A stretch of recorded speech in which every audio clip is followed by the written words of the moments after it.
శత్రువులు ఎక్కడో ఉండరు, చెల్లెళ్ళు కూతుల రూపంలో మన చుట్టూ కొడతనే తిరుగుతారు అనేది పాత డైలాగు. శత్రువులు కడుపులో పుట్టిన కొడుకు రూపంలో కూడా ఉంటారు అనేది కొత్త డైలాగు. ఆగో ఆ డైలాగ్ కు పర్ఫెక్ట్ ఎగ్జాంపుల్ అంటే ఇగో ఈ బుడ్డోడే.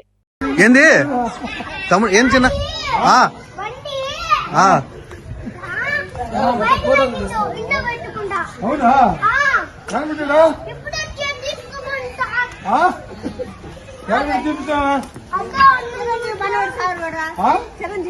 అందుకని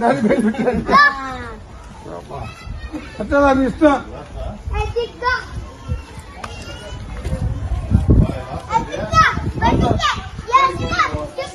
బండి ఇల్లి ఓ సారు పోలీస్ సారు రాండ్రి సార్ రాండ్రి, మా నాయన బండి ఇంట్లోనే దాచిపెట్టిండు, నేను చూపెడతా కదా నా సోపత్ రాండ్రి అని సీదా అయ్యా సీక్రెట్ అంతా బట్ట బయలు చేసిండి పొట్టోడు. అసలు మ్యాటర్ ఏందంటే అనంత సాగరంలో పోలీసులు కార్డన్ సెర్చ్ చేస్తురట. ఇక అదే టైంలో సురేంద్ర అనేట ఆయన బండి కాయిదాలు సక్కా లేవని ఆయనతో పోలీసులు చెక్ చేస్తే బండిని నన్ను తీసుకుపోయి స్టేషన్ లేస్తారని భయపడి సాటుకి ఎవ్వలకు కనబడిన జాగల దాచిపెట్టిండు. ఇక పోలీసులు కూడా ఈయన తాన బండి లేదని వెళ్ళిపోతుంటే ఈ సురేంద్రల కొడుకు ఆయాసం రాంగా ఓ 50 మీటర్లు ఉరికి దమ్ము కూడా తీసుకోకుండా సార్ సార్ బండి ఉంది సార్ ఏడికోలే, మా నాయన బండిని ఎవ్వరికి తెలియకుండా దాచిపెట్టండి సార్, రర్రి నేను దొలకపోతా అని బండి దాచిపెట్టిన కాడికి పోలీసు వాళ్ళని దొలకపోయి అలా నాయన భాగవతం అంతా బయట పెట్టి ఇజ్జత్ తీసి అంగట్లేసిండు. ఇదంతా చూసిన చుట్టుపొడుతోళ్ళు సోషల్ మీడియా జనాలు ఆ చిన్నోడి అమాయకత్వాన్ని చూసి మస్తుగా నవ్వుకుర్రు. ఏమిరా బాలరాజు, ఏమిరా నీవు చేసిన పని, పాపం మీ అయ్య సాటుకు పెట్టిన బండిని నువ్వు పట్టుకొచ్చి బజార్లో పెట్టినవు. పోలీసులు నీ మాటలకు ఫిదాయిరు కాబట్టి మీ నాయన బతికి బట్టగట్టిను గాని లేకుంటేనా అందరి ముంగటనే మీ నాయనకు లాఠీతో మైలపోలు తీసేటోళ్ళు కావచ్చు. అమ్మో ఇది చూసినాక ఇక పిల్లల ముంగట ఏ దాచి పెట్టొద్దు, పొరపాటున కూడా దొంగతనం చేయొద్దు.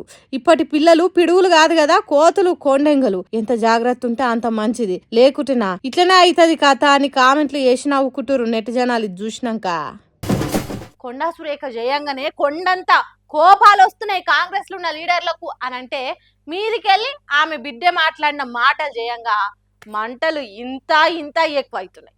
సొంత పార్టీ లీడర్లే ఉండి ఆమె మంత్రి పదవులనే కాదు మా పార్టీలనే ఉండొద్దు అనుకుంటా మంది ముంగట్నే వచ్చి తోటి ఎమ్మెల్యేలే పంచాయతీ చేస్తున్నారు. ఇట్లా మీ పార్టీ పనితనం బాలే, మీ మంత్రుల్ని బరాబర్ బర్తరఫ్ చేయవలసిందే అని ప్రతిపక్షాలు పక్క పార్టీలు అనుడు కాదు, పవర్లున్న సొంత పార్టీ ఎమ్మెల్యేలే మంత్రిగా ఆమె పనికిరాదని పళ్ళు కొరుక్కుంటా రాజీనామా డిమాండ్ చేస్తున్నారు. అదే ముచ్చట మాట్లాడుకుంటా కాంగ్రెస్ ఎమ్మెల్యే వేముల వీరేశం ఉండి కాంగ్రెస్ పార్టీలనే ఉండి బయటి పార్టీల కంటే ప్రతిపక్షాల కంటే ఎక్కువ మాటలు అనుకుంటా చేయి పార్టీ చేతులు తినట్టే మాట్లాడేటోళ్ళ గురించి మాట్లాడుతున్నాం అనుకుంటా మంత్రి కొండా సురేఖ నడుచుకున్నాడు. ఇట్లా అంటే కాంగ్రెస్ పార్టీలో ఉంటున్నటువంటి వ్యక్తులు ఈరోజు రాష్ట్ర అధినేత సీఎం నిర్ణయాన్ని తప్పు పట్టడం అంటే ఈ నిర్ణయాన్ని తప్పుపడుతున్నటువంటి వ్యక్తులు, నిర్ణయాన్ని వ్యతిరేకిస్తున్నటువంటి వ్యక్తులు ఈ పార్టీలో ఉండే నైతిక అర్హత లేదనేటువంటి ఒక అభిప్రాయాన్ని కూడా మేము రావటం జరిగింది. షోకాజ్ నోటీస్ ఇస్తే తీసుకొని నా బిడ్డ మాట్లాడిన మాటలు సీఎం రేవంత్ రెడ్డికి కళ్ళు నెత్తికెక్కినాయని చేసిన కామెంట్లతో నాకు సంబంధం లేదు, అదే పర్సనల్ ఫీలింగ్స్ అన్న మాటల మీద అరుచుకుంటా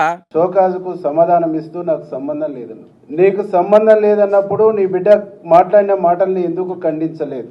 ఎందుకు నువ్వు క్యాబినెట్ మినిస్టర్గా, క్యాబినెట్ మంత్రిగా, కలెక్టర్గా, క్యాబినెట్లో ముఖ్యమంత్రితో కలెక్టర్గా పనిచేస్తున్నటువంటి వ్యక్తులుగా ఖండించవలసినటువంటి బాధ్యత నీ పైన ఉన్నదా లేదా అని చెప్పేసి ఈ సందర్భంగా మేము అడుగుతాం. మీ పార్టీకి మీరు మీ ఇంటోళ్ళు కామెంట్లు వేసి మీ పని చూసుకుంటారు, పదవిలనే ప్రశాంతంగా ఉంటారు, కానీ మొత్తానికే ఎసరు వస్తుంది ఎవరికి అనుకుంటా పాయింట్ రేజ్ చేసింది. ఇట్లా మీరు అనుసరిస్తున్నటువంటి తప్పులకు, మీరు మాట్లాడుతున్నటువంటి తప్పుడు భాషకు ప్రభుత్వం, ముఖ్యమంత్రి మూల్యం చెల్లిస్తుండ్రు. కానీ మీరు మాత్రం ఆ పదవిలో ఎంజాయ్ చేస్తూ మీ ఎంటర్టైన్మెంట్ లో ప్రభుత్వానికి, పార్టీని ఇబ్బంది పెట్టేటువంటి ఒక ప్రయత్నం చేస్తున్నారు అనేటువంటి విషయాన్ని ఈ సందర్భంగా మేము గుర్తు చేయగలం. ఇక ఈ కామెంట్లో నొకెత్త అయితే కొండా సురేఖ జయంగా మా పార్టీ మీద బండలు పడడు ఎన్నడో చాలైంది అనుకుంటా ముంగటేసుకున్న ముచ్చట ఇంకో ఎత్తు చెప్పురు సార్ అదేందో. సమంత విషయంలో మాట్లాడినా, ఏ విషయంలో మాట్లాడినా ఎప్పుడు మీ భాష పార్టీకి తలనొప్పిగానే ఉంది.